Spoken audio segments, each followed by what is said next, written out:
Okay, we're gonna do constant velocity now. So you've got a skateboarder rolling at 9 kilometers an hour. This is constant velocity. That's important. How far would they travel if they skateboard for, we have 3 different times, half hour, 45 minutes, or 90 seconds.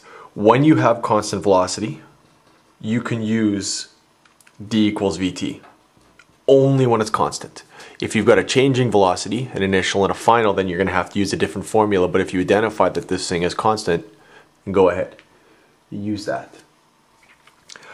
Actually, the real formula is vi plus vf times t. And since your velocity is constant, this is going to be 9 plus 9 divided by 2, which is just d equals vt. So it's the same formula, but I'm going to use d equals vt.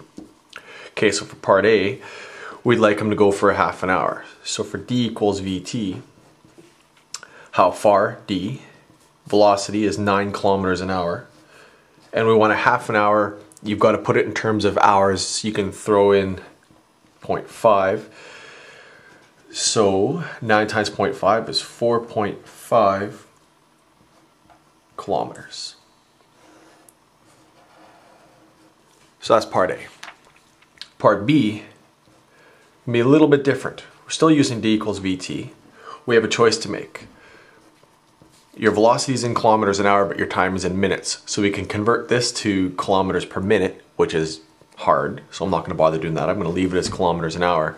And I'm going to change my 45 minutes into hours. How do you do that? You go 45 minutes divided by 60 minutes.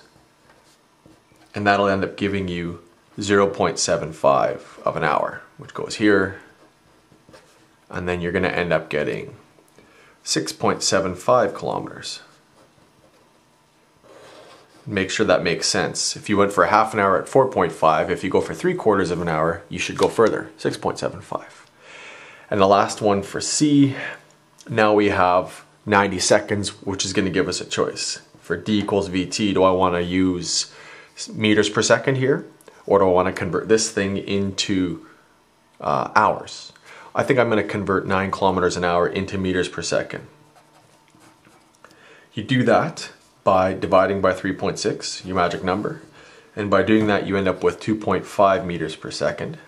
So when I plug this thing in, I'm going to get 2.5. I go for 90 seconds.